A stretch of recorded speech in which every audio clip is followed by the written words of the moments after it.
it wasn't for the future Mrs. Ivan Donaldson buying him a wine book back in the early 1970s, life would be very different for the Donaldson clan these days. Our winescape wouldn't have one of its most prestigious brands, and New Zealand would be without one of its most iconic winery restaurants. So how did it all start, Ivan? How do you go from being a very busy neurologist to becoming a winemaker? Back in 1966, when I was a final year medical student here in Christchurch, as it so happens, and my then girlfriend gave me a book. I knew nothing about wine, so I didn't fall in love with being a wine drinker. I just fell in love with the topic of wine and a romantic concept, if you like, that here you take out the earth something and you make this fabulous thing which will live, a foodstuff that will live for 100 years at times in the bottle, longer. There are no other foodstuffs that will do that. It just, I don't know, tugged my heartstrings, and perhaps I was feeling in a romantic mood, but that's how it started. How would you describe your winemaking philosophy? It's a mix with me of, I guess, using modern techniques and whatever, but really sticking with the traditional. We try and stick with very traditional winemaking methods and wine styles. So is there a wine in your portfolio, in your stable of wines that you do, that you think reflects that balance? I think we're almost the only winery vineyard in New Zealand that has gone in a different way with Sauvignon. Most French Sauvignon Blanc is not made as a single variety. It's blended, and it's blended with Semillon. Oh, this is quite a signature style for you, isn't it? It's something that I see on restaurant wine lists all over the place, and well, we're very lucky. Our 2007 wine in the Wine Advocate had the highest score ever given to a New World Sauvignon Blanc-based wine, 95. Wow, 95 out of 100. Gosh, that's interesting. You get all those classic Sauvignon Blanc characters that you know and love. You know, the passion fruit, the lime, the citrus, you know, that herbal note. But then there's this kind of richness. White baked fritter, possibly? Yes. You cooking? Do you want to unleash me in your kitchen? I'm happy to. Well, I can just say, when it comes to chefing, live, it's a different question. I appreciate food, I love food, but I don't score highly as a cook. We'll leave it to the chef. Yes. Cheers, we'll leave you to the winemaking. Thank you. The original vineyard is over 25 years old, and working closely with Ivan to keep it in great shape is viticulturalist Greg Miller. These Pinot vines have been bent sideways in the nor'west winds, and remarkably, they're all growing on their own roots.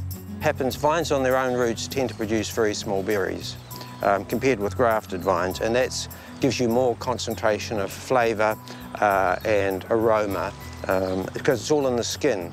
So, Greg, this Pinot looks really clean and really juicy and kind of ready to go. It's totally ready to go. We've pretty much measured all the criteria that we think will judge whether it's ready to eat. The flavour's most important, obviously. Sugar content, so we get the right level of alcohol. And probably most important of all is the seed tannins. And if you squeeze that, you'll see that the seed in there, in fact, probably better to eat it, is brown. These are dry brown? tannins. Yeah. And it's not bitter? No. It's like, it just tastes sort of nutty. Exactly. Oh. In terms of the vineyard's sustainability initiatives? Yeah, we've been part of sustainable wine growing pretty much since its inception, I think. If you sort of look around, you can see that under the vines there's quite a diversity of different plants, and one in particular is this Queen Anne's lace. It's closely related. Queen Anne's lace. Closely related to carrots. Brilliant for attracting predaceous insects. Little wasps will fly around that, collect nectar, and then lay their eggs on the vines. And generally the caterpillars are rather keen on eating caterpillars. All the other little pests and mites, things like that. So this is a really valuable plant to have in the vineyard. But yeah, that's just one of the things that we're quite happy to have coexist with the vines. Excellent. It took over a decade to build the now famous winery building, but its gorgeous gardens, planned and planted by Christine, also wow the crowds. Christine, the garden is looking gorgeous. It has taken lots of years. 86 we planted the vineyard, and so over here about 92, 91. All this was all just gorse, broom, blackberries, Right. and Scrubby and swamp. So fast forward to 4 children, 4 boys, 3 of whom now work actively in the business. Tell me who they are and what they do.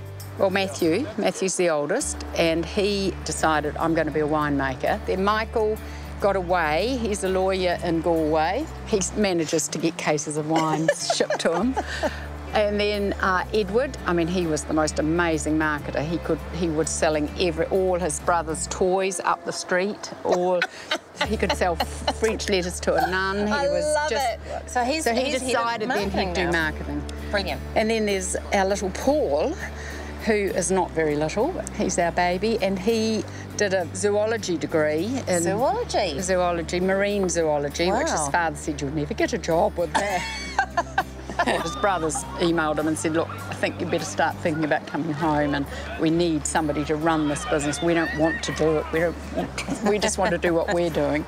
So he did. He came and did an MBA, and he's great. So the baby of the family's now the manager, the boss. When you're not kind of ordering people around and checking on people and drinking cups of tea. I do sing. I'm an opera. I'm a chorus girl in the opera. Can you sing me something? Oh, my bambino caro, oh, so farin, etc. I need something. I need to get your autograph. Oh, fantastic. So bel canto, what does bel canto mean? Beautiful music. Beautiful music. Beautiful music is the little term, so a bit of a tribute to Mum's passion for opera. Bel canto is sort of one of the 6 reserve wines that we have with an operatic name. Keep Mum happy. And it's a dry Riesling. So, I mean, I'm smelling like really sort of minerally, limey sort of notes. But how's it made? What do you do to create a really good dry Riesling, Matt? The longer we leave the wine on the vines, the more of that nice, spicy orange zest character come out. And then we just handle it really gently in the winery. I guess some of the German, some of the Mosel style, some of that new wave of sort of Mosel or German Riesling where you get that sort of that richness of fruit, and where you can make a dry style where the acid doesn't sort of stand out too much. So you've been working together as family members for 27, 28 years, something like that? Or longer if you include when we were growing up. But I think it works so well because none of us could do the other one's job better or want to do the other one's job better. Like, I mean, Matt's an amazing winemaker, and Ed and I don't really do that. Ed's a great salesman. They hate paperwork. They're crap with money, so it's all been business what everyone's parents do. Was it like slave labour though? Were you worked hard? Absolutely. We got paid in dollar mixtures, Fish and chips, fish and scoop of chips, or a scoop of ice cream by the hour. So it wasn't exactly slave labour. We did get paid, but not in the conventional way. Scoop of chips every hour. So do these guys have any annoying workplace habits? Not that I can say on camera. The problem with saying that your brothers have annoying workplace habits is that they've got as much ammunition to fire back as I could possibly fire in the other direction. So, as far as I know, we're all perfect. Oh, well, I think we should raise a toast to being pretty much perfect right here and now. Fantastic. Cheers. Pegasus Bay have chalked up a whopping list of credits over the years. 100 most iconic wine estates worldwide, 5-star ratings from Robert Parker, super classic wine status for Riesling, Pinot and Chardonnay, and they were voted Cuisine Magazine's Winery Restaurant of the Year 5 times. Hi, my name is Belinda Donaldson and I'm married to Edward. Edward first employed me as his maitre d', and we fell in love pretty much instantly. And 12 years later, I'm still here. I have a fantastic restaurant manager, Juliana, and her partner, Sean, our head chef. They've been part of the business for 5 or 6 years now, and I work really closely with them overseeing the restaurant.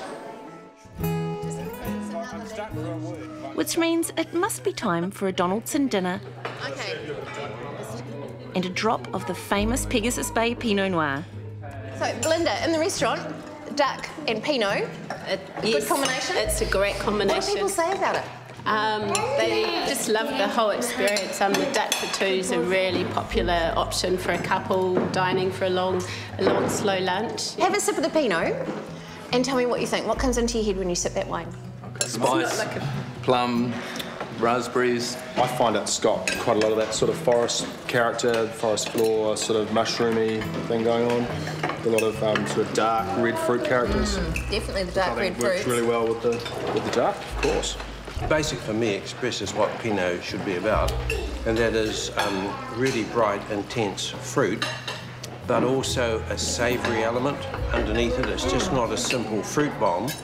It's got that savoury other layer, perhaps smoky grilled mushrooms, game.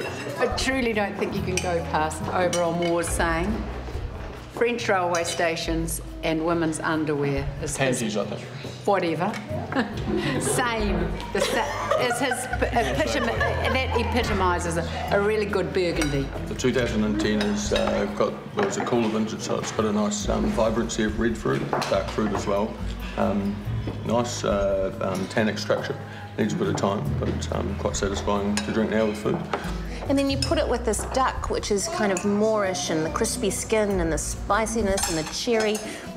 It's a great combination, isn't it? Totally would. Pegasus Bay Pinot and gorgeousness. I'll drink. Cheers. Drink for that.